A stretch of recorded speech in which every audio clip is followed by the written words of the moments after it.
इन संतों ने भी सोचना पड़ेगा कि बाहर ने सिर पर धर के ले जाओगे, भगवान भी पटक दिया उन्होंने। अब इन संतों का भार इसी बात से मुक्त हो सकता है, इस दास के ज्ञान को समझें और त्रुटि है तो दास को बताएं। कोई मैं गलत कह रहा हूं तो एक तो बोला, कोई सारे सांप सूंघ गया सबने, तो इसका मतलब ये हार तो चुके हैं। जनता भोली आत्मा श्रद्धालु हैं, चिपके बैठे हैं, इनको जब समझ में आओगी ये स्वयं आ जाएंगे।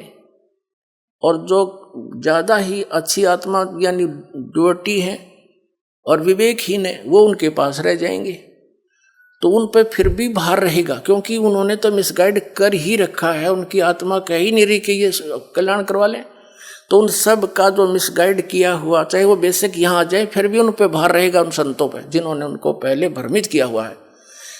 तो उनका एक ही तरीका है, वो स्वयं सबको कह दें, इस ज्ञान को समझें, वैसे नहीं खूब गहराई से जाने। वो भी भगवान के लिए निकले हैं, उनको भी परमात्मा चाहिए, मोक्ष उनको भी हो सकता है। और जब आपके पास मोक्ष मार्ग नहीं है तो यहाँ से आज कितनी सुविधा आपको कल को नहीं रहेगी। 84 लाख योनियों में जाना पड़ेगा, नरक में डालेगा काल तुम्हें। तो ये संत एक बार इनको कह देंगे कि भाई देखो ऐसे आशा है, हमने कोशिश बहुत की, हमें भी ज्ञान नहीं था, इस ज्ञान से तो सिद्ध हो ही जाएगा, उनको ज्ञान है नहीं। अरदास सरेआम कह रहे हैं इनको ज्ञान नहीं, इनके पास कोई समाधान नहीं, फिर भक्ति किस लिए कर रहे हैं? जब कोई साधन नहीं है और ज्ञान नहीं है, फिर क्यों आप भ्रमित जनता को करें? तो इससे इनको ये समझ में आ जाना चाहिए और कह देना चाहिए अपने अनुयायियों को, भाई ऐसे ऐसे बात बन गई, मुझे भी ज्ञान नहीं था, और आप भी चलिए आप कल्याण कराओ वहां पर जाकर के। अब एक डॉक्टर के पास आने में के शर्म माने? दास डॉक्टर है, आपको जन्म मरण का रोग है, परमात्मा ने दास को डॉक्टर बना के भेज दिया, तो सारा विश्व आ जाओ। और इसमें बड़े छोटे वाली बात भी नहीं, कोई मान बढ़ाई वाली बात नहीं। दास एक डॉक्टर है, डॉक्टर को क्या अभिमान है, उसका तो पैसा है, चाहे लाखों जितना भी वो डील कर सकता है, सबको कर सकता है। यहाँ तो आध्यात्मिक मार्ग में चाहे सारा विश्व आ जाओ, ये तो शब्द की शक्ति तो सारे पार हो जाएंगे, और भक्ति करोगे, नियमित रहोगे, थोड़ी सी बात है। और परमात्मा का यथार्थ ज्ञान दास के पास है, संत भी आवे और वही चेले रहेंगे, वही आश्रम होंगे, भक्ति दास के अनुसार करनी पड़ेगी और अपना एक दास बनकर रहना पड़ेगा, संत महंत बनकर नहीं रह सकते। फिर तो आपके कर्म बिगड़े रह जाएंगे। बस इतनी सी बात है, कल्याण हो जाएगा सबका। तो वो भार मुक्त हो सकते हैं। जब परमात्मा होते हुए उन्होंने भी क्या बता रहे हैं, बड़ुआ बड़ुआ सब कहे कोई न जाने खोजे, दास गरीब कबीर करम ये बाटत सिर का बोझे। अपने सिर से बोझ उतार रहे हैं परमात्मा, फेंक रहे हैं नीचे, पटक रहे हैं। 64 लाख शिष्य हो गए थे, तो गुरु पर भार होता है उन शिष्यों का। वो तो भोली भाली आत्मा समर्पण हुई बैठे हैं और वो कसाई के लिए जा रहे हैं, जो गलत रास्ता बता रहे हैं, काल के जाल में फंसा रहे हैं। तो इनसे बड़ा अपराध कुछ नहीं हो सकता। तो कबीर साहब, जो परमात्मा ने भी अपने सिर से बोझ पटक दिया कि ये जान जोगे नहीं है सतलोक, तो क्यों सिर पर भार रखा? तो ये अपने सिर से भी उतार गए, उन्होंने तरीका यो अपना लिया, तो सब उनसे विमुख हो गए, तो उनसे वो भार मुक्त हुए। देखो गण का संग लई कहते कौम छती से, गरीबदास इस जुलहदी का दर्शन आन हदी से।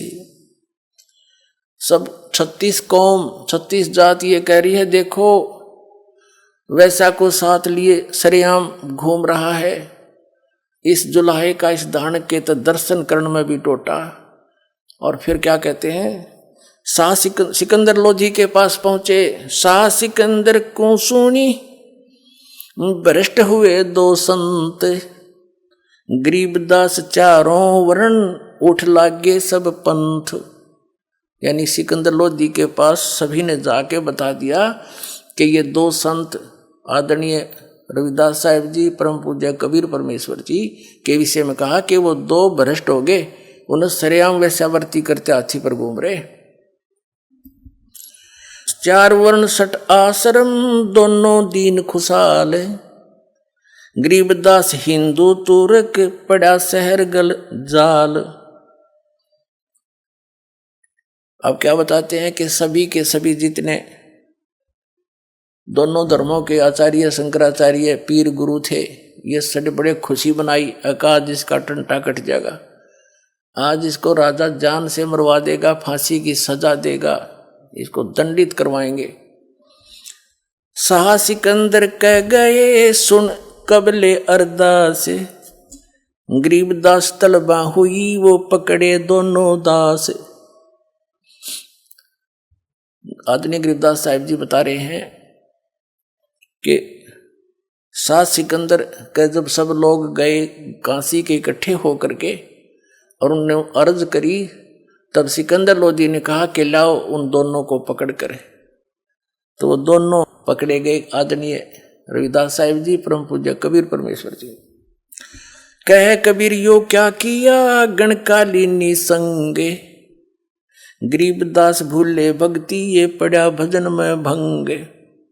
अब सिकंदर लोधी शेष था, पहले तो जो ज्ञान सुन रखा था भगवान का, उसके आधार से बोला कि कहो कबीर यो क्या किया, वैसा ले ली संग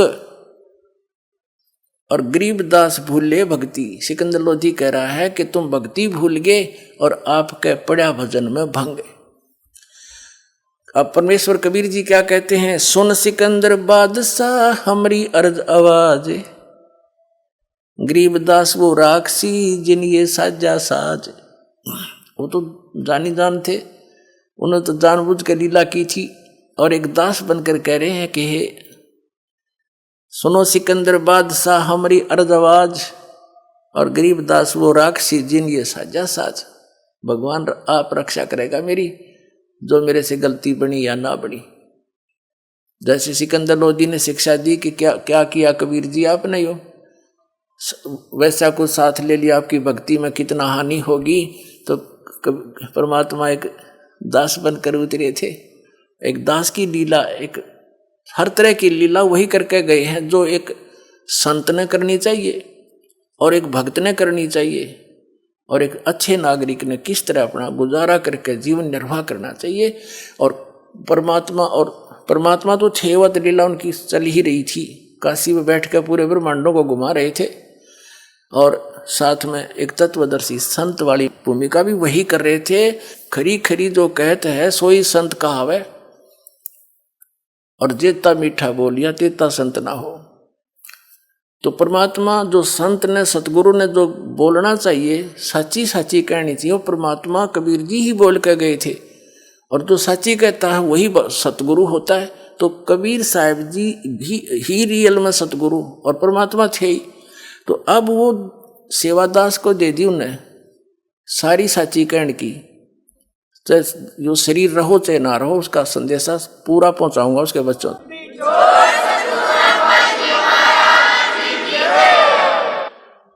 तो यहाँ परमात्मा खरी खरी कहा करते थे, सारी लीला वही कर रहे थे। और एक राजा के सामने नागरिक और दोषी कैसे बोलना चाहिए, ऐसे बोल रहे हैं। और उनकी दृष्टि में तो दोषी थे, लेकिन वो तो पूर्ण परमात्मा है, समर्थ है, निर्मल है, निर्दोष है।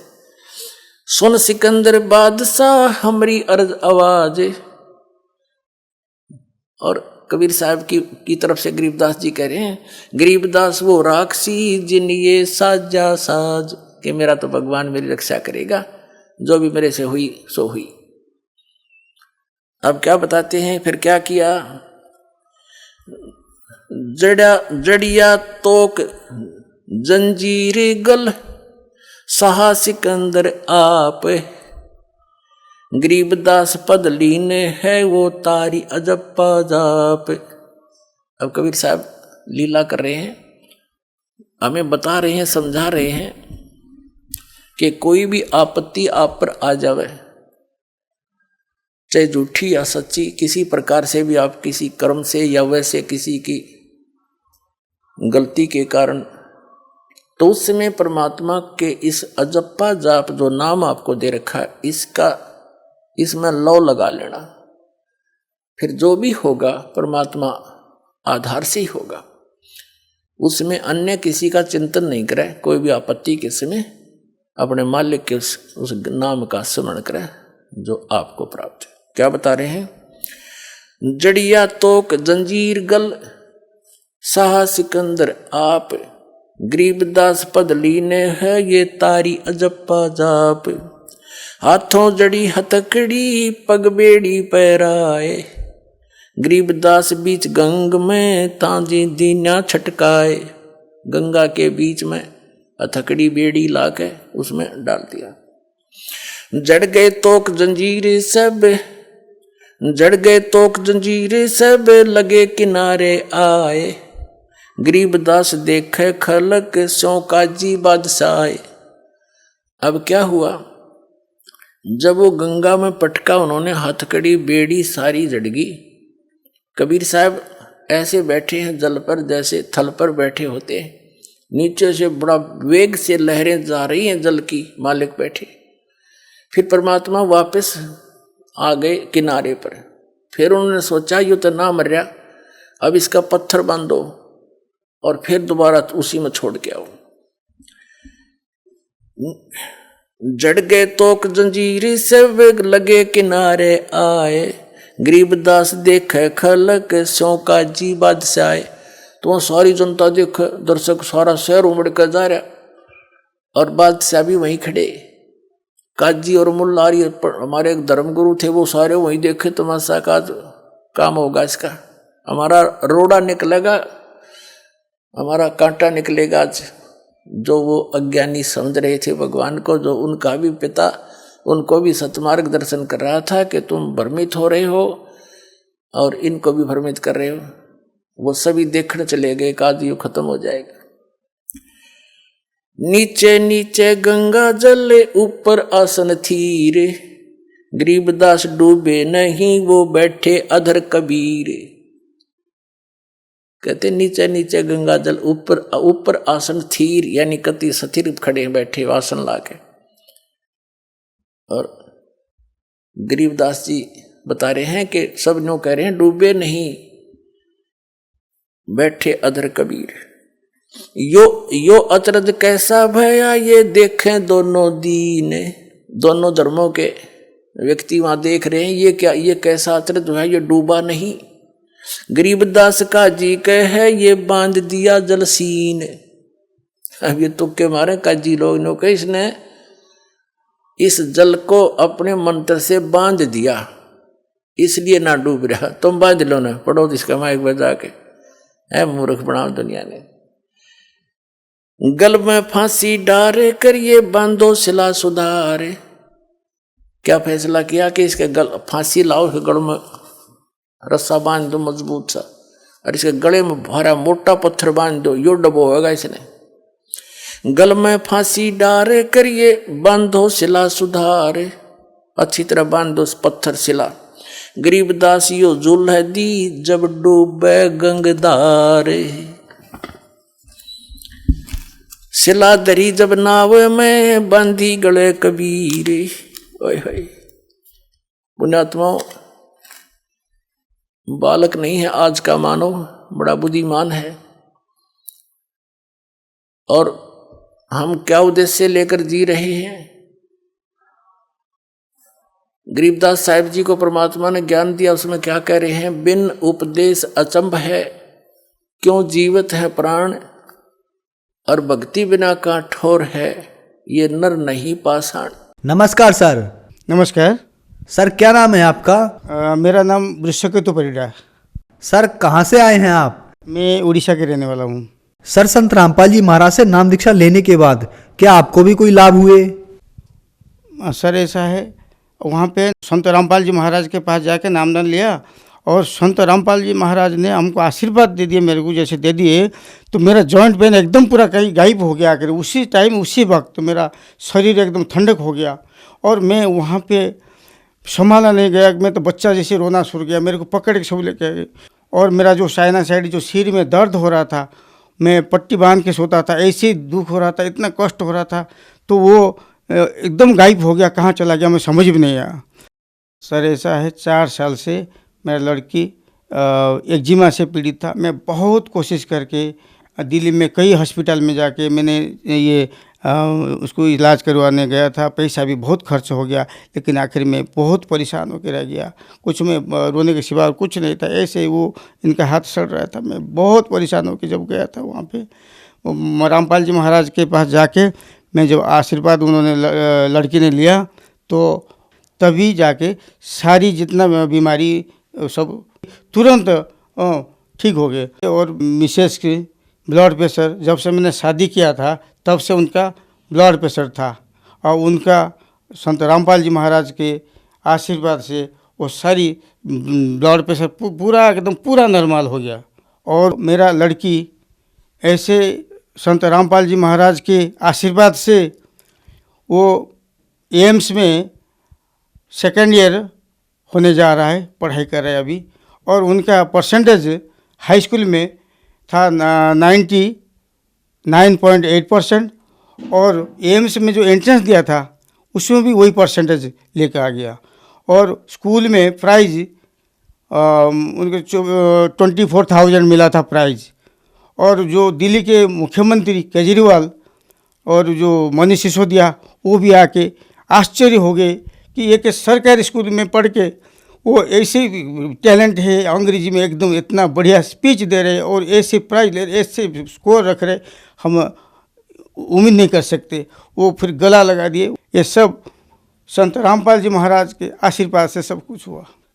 सर ऐसा है कि और एक बहुत बड़ा चमत्कार है। मेरा पत्नी ब्रेन हेमरेज हो गया और उनको एम्स ले गए थे। एम्स में पूरा मना कर दिया कि ये मर जाएगी, इनको ले जाओ, हमारे यहाँ पे कुछ नहीं हो पाएगा। फिर मैं उसको JB पंत लेके गया, वहाँ पे भी मना कर दिया, नहीं इसको तो मर जाएगा, उसको ले जाओ, यहाँ पे नहीं। मैं आके सीधा रामपाल जी महाराज के उनके आश्रम में फ़ोन करा कि ऐसा ऐसा कंडीशन क्या करूँ। रामपाल जी महाराज ने बोले कि ऐसा है, इनको राम मनोहर लोहिया हॉस्पिटल में ले जाओ, वहाँ पे एडमिट हो जाएगा और ठीक हो जाएगा, परमात्मा साथ में है। तो मैं ये उनकी बात मान के सीधा राम मनोहर लोहिया हॉस्पिटल ले गया। ऐसा कि हुआ कि डॉक्टर भी आगे कोई बात नहीं, यहाँ पे सीट है, सब कुछ है, आप आओ यहाँ पे एडमिट कर। तुरंत एकदम ऐसे हुआ कि सब कुछ एकदम सरल हो गया कि वहाँ पे जाके डॉक्टर बोले कि ठीक है, इसमें एडमिट करके इनको इलाज करो। इलाज करने के बाद ऐसे हुआ कि उनके बोले कि ये तो बहुत सीरियस है और 48 घंटा होश में नहीं आएगा, ऐसे ऑपरेशन होगा, ये से। चलो कोई बात नहीं, पर जो भी होगा होगा। हम तो रामपाल जी महाराज के ऊपर छोड़ दिए, जो भी होगा वही करेंगे। तो फिर ऐसा हुआ, वो ऑपरेशन जब हुआ, ऑपरेशन होने के 5 मिनट में उनका होश आ गया। और वहाँ पे जो सीनियर डॉक्टर थे उनके तो हैरान हो गए कि ऐसा है, हम तो पहली बार ये पेशेंट को देख रहे हैं जो कि इतना तुरंत होश आ गया। फिर अचानक उनको दर्द महसूस हुआ, फिर उनको ICU में ले गए। ICU में लेके उनका तब तो होश था, दर्द था। तो उसी टाइम में संत रामपाल जी महाराज उनको पूरा हॉस्पिटल में उनके ICU में पूरा दिखाई दिए उनको।